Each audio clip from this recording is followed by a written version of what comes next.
Shadow, mysterious character who aids the forces of law and order, is in reality Lamont Cranston, wealthy young man about town. The Shadow uses his hypnotic power to cloud men's minds so that they cannot see him. Cranston's friend and companion, the lovely Margot Lane, is the only person who knows to whom the unseen voice of the Shadow belongs. Today's story, The Stockings Were Hung.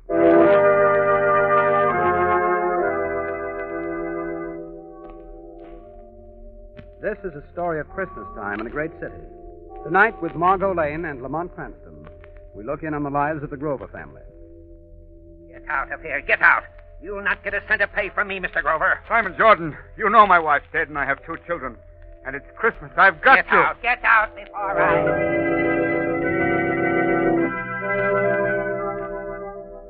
It's Christmas time in a great city.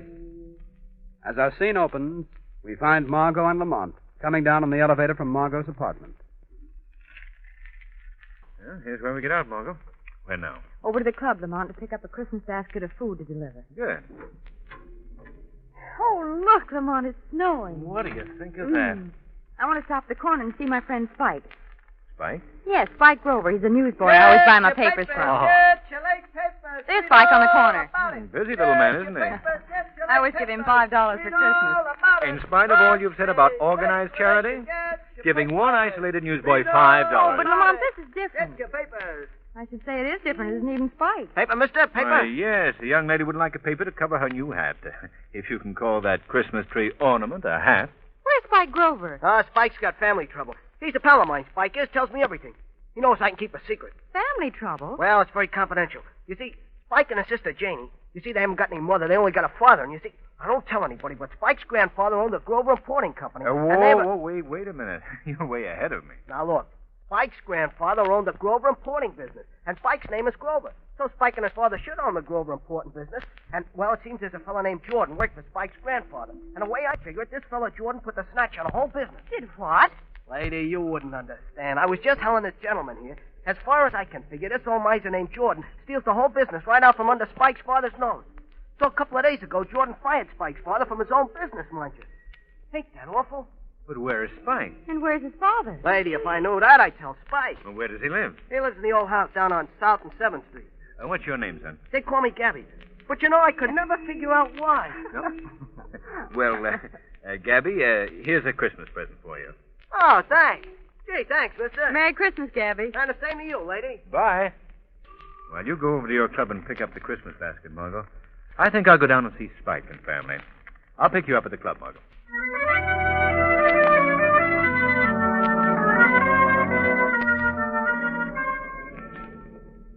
A cab? You want a cab, mister? You want a cab? Yes. Take me to South and 7th Street, please. South and 7th Street, yeah, South and 7th. Thanks. Oh, by the way, I want to stop at a pet shop on the way. Do you know a good one nearby? Well, I don't know where there's one. Oh, yeah, I do know where there's one on the next block, that is. Well, that's where we're going, then. Oh, driver, are you busy tonight? Yeah, I gotta drive this cab. Ain't it awful, ain't it? That's what I mean. That's what I... Now you've got me doing it. Doing what? Hiring the cab for tonight. You mean it? Sure. Gee, Santa Claus. I didn't know you without them whiskers. That's a joke. Hey, there's a pet shop, mister. There it is. Well, that's fine. Thanks. What's your name? Louis. Well, come on, Louis. Let's buy a pup. Buy a pup, huh? Buy a pup, oh boy. Hey, the red one in the window? Sold, Louis, sold. Oh, that's a cute pup. That's a cute pup, all right. How much is the red setter pup in the window? Oh, that's a very fine animal. $35. Fine, wrap it up. I beg your pardon? Put it in a cardboard carton with some holes in it. We'll take it with us. Very good, sir. Now, Louis, you'll take the pup in front, see? It's a surprise for a young lady we'll pick up later. She mustn't know about it. Yeah, sure. Say, but suppose it begins to bark or whine or something. Well, if she asks what it is, you just tell her a box of books. Hey, yeah, that's smart. But wait a minute. What kind of books am I going to say if it starts to bark? Oh, that's easy. You just call for Sneeze. Believe me, mister, if you didn't want this hack for the evening, I tell you, it sounds a little screwy to me, I tell you. Hey, here's your dog, sir. Fine animal indeed. Yeah, thanks. Louis, Sneeze. Huh? Sneeze. Oh. Gesundheit. Thanks. Great, Louis, great. Take the box of books now. We're off to South and 7th Street.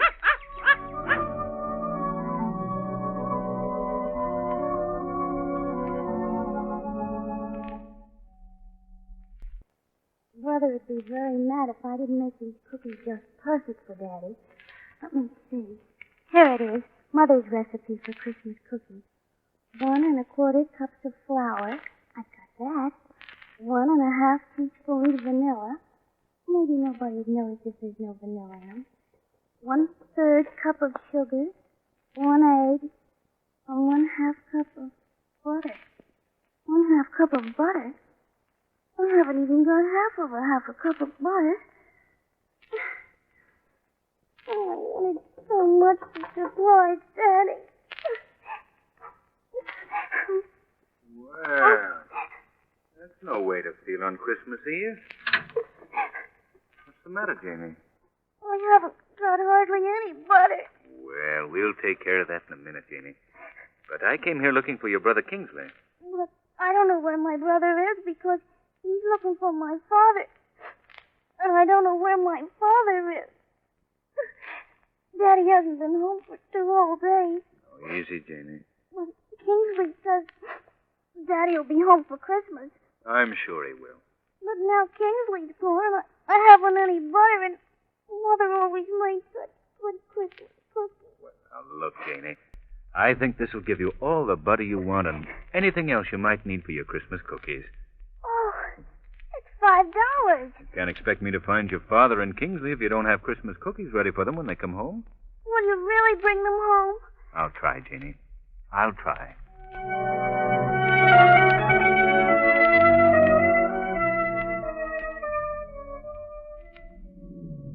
Hey, is this where we picked the young lady up? Yes, Louie, and don't forget, that's a box of books you have in front and not a dog. And don't forget, if he barks, you sneeze. Okay.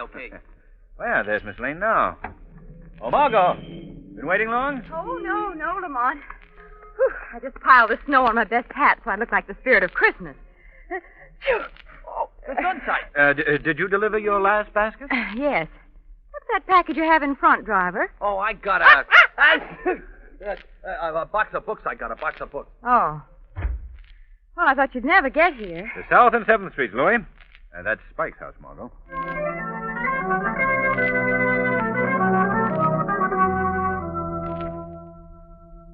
You wait here, Louie. Yeah, sure, boss. Sure. Margot, this is Spike's house. Let's go in and see Jenny, huh? Oh, good. I want to meet her. Lamont, Lamont, look. Those 2 boys are fighting. And that smaller boy is Spike. It is? Hey, you youngsters. Let go of that tree. It's mine. Stop picking on him, you big bully. Oh, scram. Hey, Miss Lane, I found this tree. You did not. Come on, you young hoodlums. Hey, now, wait a minute, one at a time. I saw it in the gutter. Listen, young man. I suggest that you run along and let Spike have his tree. Who's going to make me? Why, you young rapscan. Lamont, remember, peace on earth. I'll get you, Spike, when you haven't got your gang with you. What a piece of the society column. The well-known clubman, Lamont Cranston, seen brawling... Ow! Why, that... He hit me with a snowball. Remember, Margot, peace on earth. Well, if you were half a man, you'd do something about it. Never let it be said. Well, here, you're not going to throw a snowball at him. It wouldn't look well if I shot him, would it? Boy, what a wing. Out! Hey, who do you think you are, Lefty Gomez or something? I'll get you, Spike. Mister, and it isn't even a good Christmas tree. Oh, Spike, it's a beautiful tree. It hasn't got many needles, but gee, you gotta have a Christmas tree when you got a girl in the house. You're right, Kingsley. Kingsley, have you been talking to my sister? Yes? Nothing's happened to my dad yet, has it? Why, of course not. We know your dad's missing, so we just came down to help. Have you any idea where your father is, Spike? Oh, gee, he'll show up. Have you been to the place where he works? I mean, where he used to work. That old skinflint Mr. Jordan won't let him work there anymore. I see. Have you asked the police for help? Well, that's just the trouble, Mr. Cranston. I can't. Why not, Spike? Oh, it's kind of private. Well, here, you must tell us or we won't be able to help you. Well, all right. See, I went there yesterday, and Mr. Jordan said he hadn't seen Dad, and when he did, he was going to have him thrown in jail. What? Yeah. Mr. Jordan said my dad did something to the books or something, and that he was a thief. My dad wouldn't do anything like that. I'm sure he wouldn't, Spike. Bet he wouldn't. Especially because that business really belongs to him, and it's supposed to belong to me someday when I get big. If anybody's a thief, it's that old skinflint Mr. Jordan. Now, look, Spike. The first thing we've got to do is to find your father. Yeah. The best thing to do is to get the police to help us. Oh, but maybe they'll arrest him. But you and I both know that your dad didn't do anything wrong. Yeah, that's right. Maybe they can find him, huh? Maybe they can find him. Sure they can. You tell me what he looks like. Then you and Miss Lane go in the house, and I'll go to police headquarters.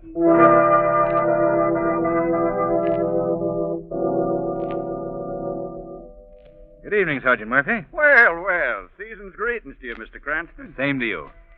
Sergeant, Kingsley Grover Sr. has been missing for 2 days. Tell me what he looks like, and we'll start looking. His son Spike told me that he was 5 feet 10, weighed about 165, was wearing a brown overcoat. Calling all cars. Missing since last Friday. Kingsley Grover Sr. Height 5 feet 11. Harbor Patrol. This is headquarters. We're looking for Kingsley Grover Sr. Height 5 feet 10.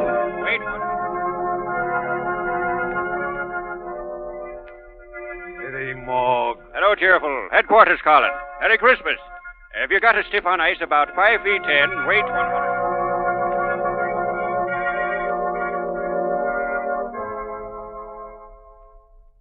Oh, Louis. Hello, Mr. Cranston. Did you find out anything about Spike's old man at police headquarters? No, not yet. Miss Lane's still in the house? Yeah, she's there with Spike and his sister. Say, the dog's all right. I didn't have to sneeze or nothing. He was so quiet I thought he was froze or something. So I put my hand inside the box. You know what happened? No. He bit my finger. He's a cod, all right. He's a cod. Keep up the good work, Louis. I'm going in the house. Okay, boss, okay. Hello, everybody. You were gone a long time, Mr. Cranston.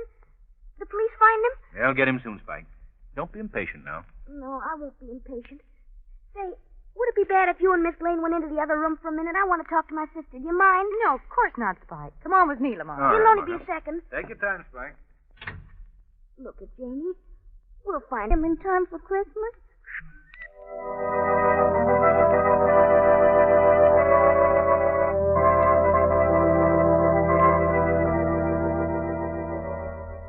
And still the search for Spike's father goes on. The machine of the police looking everywhere. Hours pass, and no word. Now we find Kingsley going up to old Mr. Jordan's office. Mr. Jordan, Who is it? Oh, it's you, is it? Get out of here. please tell me where my father is. I don't know where that thieving father of yours is. If I He's did... not a thief. If anybody's a thief, you are. You shut your lying, dirty mouth. You stole my father's business. He should be here, not you. I'll thrash you within an inch of your life, you little gutter snipe. Take that. Please don't hit me with that cane again, please. You don't like that, Please. eh? And that. Please stop it. Come on, get out. Get out.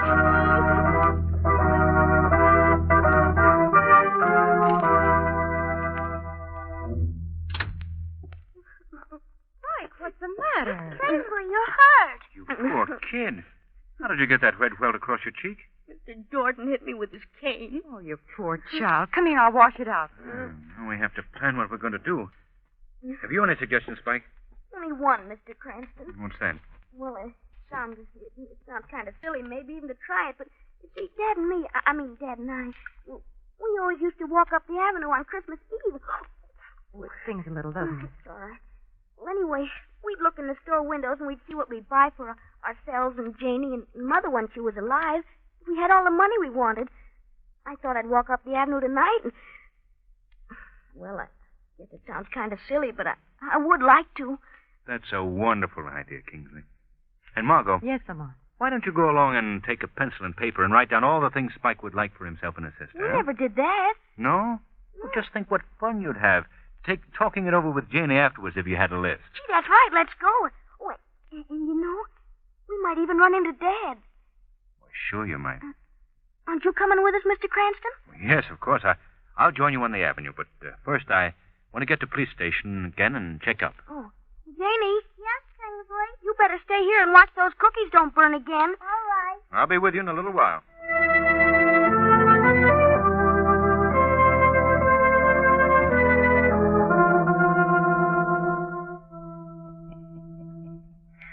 Well, I guess I can close the books for tonight. I've had a good year. Who's there? No one. I guess I'll give myself a Christmas present of a new latch for the door. That Grover brat must have left it open. He's too smart, that boy. You don't have to worry about any Grovers ever again, Simon Jordan. Simon Jordan. That's going to look fine in new gilt letters on the door instead of Grover's Important Company. You're pretty slick, Simon Jordan. These books are fixed so cleverly that even the Supreme Court couldn't tell that Simon Jordan didn't own this company. Hey, what was that? Who said that?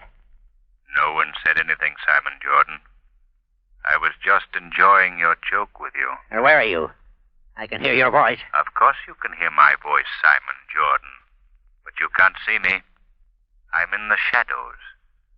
The shadows of your mind. Go away. Go away from me. I thought you might be lonely. No, I'm not. Go on, go away. I came to ask you about the Grovers. Hey? What do you know about the Grovers? Enough, Simon Jordan. Enough to know that your altered books would not fool the Supreme Court. Hey? You're not a spirit, are you? In a sense, yes. I try to represent the spirit of honesty and justice.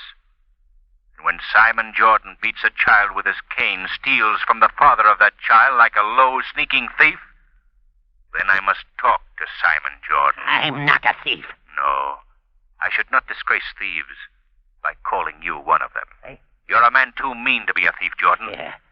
What do you want from this world? None of your business what I want. I'll tell you. You want money. Nothing but money. I feel sorry for you, Simon. Oh. I'm going to go now. But I want to leave one thought with you. Eh? You're an old man.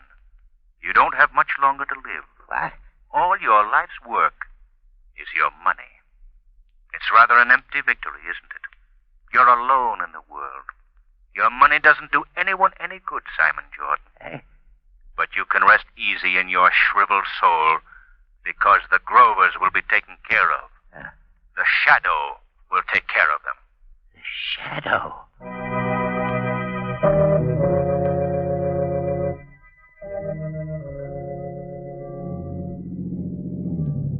There they are, Louis. Stop here. Margot, Spike. Hello. Oh, hello there, Lamont. Well, I thought I'd never pick you up. We're beginning to worry, too. How are things down at the police station? Well, not much news yet, Spike. But they've got a couple of leads that might amount to something. That's good. Are you pretty near the end of your Christmas Eve walk, Spike? We've got one more stop. Pop and me always stopped in here at the cathedral, just to get out of the cold for a minute. You don't have to be afraid. They'll let you in. If you take us, they will, Spike. Up these steps. Lamont, I didn't know there were as many windows in town. I'm dead. I've got a list of presents as long as... Oh, there's your arm. Don't slip, Miss Lane. I hope you've got a preferred list. Oh, I have. Here, in here. Boy, this door's heavy. We can stand back here and listen. All right, Spike. Look, Lamont, that poor man over in the corner. Yes. Mr. Cranston. It's my dad. What? It's my dad. Daddy. Dad, speak to me. It's Kingsley. You won't speak to me. Mr. Grover. Mr. Grover, this is your son. Don't you know him? Dad. I can't remember. Margot, this man has been hurt. Let's get him outside, Lamont. Do you remember your name, sir? Gee, there's something wrong with him. My name? You must try to remember. Truck. Skidding. Hit me. Oh. Why did you come to the cathedral tonight? It's Christmas Eve. Always come here. Who is we? I can't remember.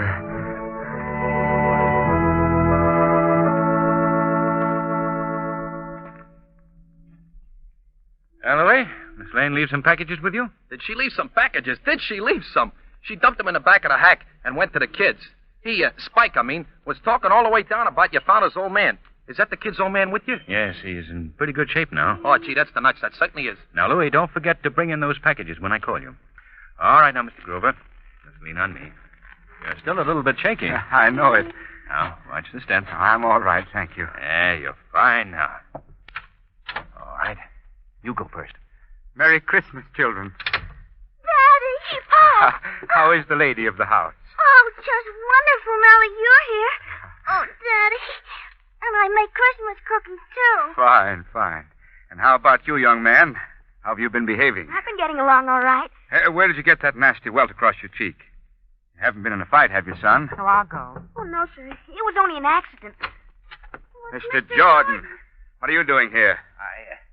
I came to speak on a matter of business. I don't believe this is the occasion for a business discussion. Oh, I think it is, Mr. Grover.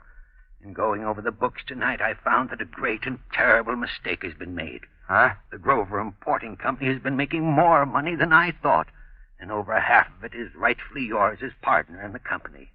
Partner? Yes, part owner. And I hope you'll find it within your heart to forget any misunderstandings we may have had, and that you'll take over the responsibilities of partnership immediately. Yes, that's all I've got to say. Good night, and Merry Christmas to you all. Oh, how can such an awful old man say such beautiful things? Well, we haven't time to talk about whether he's awful or not. We have things to do. Louis! Oh, you don't have to yell. You don't have to yell. I'm right here. I got all the stuff right with me. Good. Bring it right in. Look, presents. Are they for us? Quiet, Janie. Of course they're not. But they are, Kingsley. Oh, don't kid me, Mr. Cranston. You're not getting Spike. I don't know how I can ever repay you for what you, Miss Lane, and Mr. Cranston have done tonight. We've been more than repaid, I assure you. Louis, don't bring that in here. I didn't tell you I wanted you to bring that in. It was my own idea, and I'm not even going to have to sneeze. Oh, I dropped. Oh, Lamont, you're a darling. Did you get that puppy? Well, yes. Gee, is that for us, too? Why, oh, why, of course, Spike. Mr. Cranston got that for you as a surprise. Margot, hear ye. It's about time for all three of you, and that means you too, Mr. Grover, to sit down and open some packages. We've got to go. You ready, Margot? Where's Louis? He went outside. Merry Christmas to you all, and to you all, good night. Merry Christmas. Merry. Now, Margot, earlier tonight, we disagreed on our interpretation of charity. Silly, wasn't it? I know what you mean, Lamont. There should never be a thing called charity. There should never have been the necessity to create the word. In this short span we call our lives, if each man would only realize that every other man has dreams and hopes, this world wouldn't be a topsy-turvy place. Then peace on earth would be a fact. Goodwill would be for every man. Oh, Is that you, Louis? me? Yeah, Mr. Cranston. Have you got a cold? A box of books. Box of books? But you brought that inside. Yeah, but this is another one. Another one? Yeah, another one. It's for you, Miss Lane. You mean it's another puppy?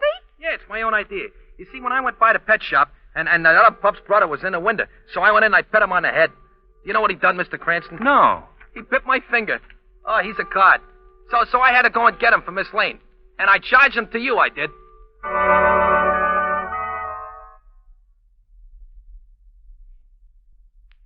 Aunt, Yes, Margot. I'd like to say something. Well, certainly. What do you want to say? Merry Christmas to everybody. Thank you, Margot and Lamont.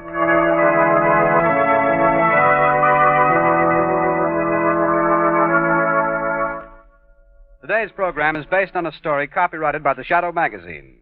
The characters, names, places, and plot are fictitious. Any similarity to persons living or dead is purely coincidental. The Shadow magazine is on sale at your local newsstand. The weed of crime bears bitter fruit. Crime does not pay. The shadow knows.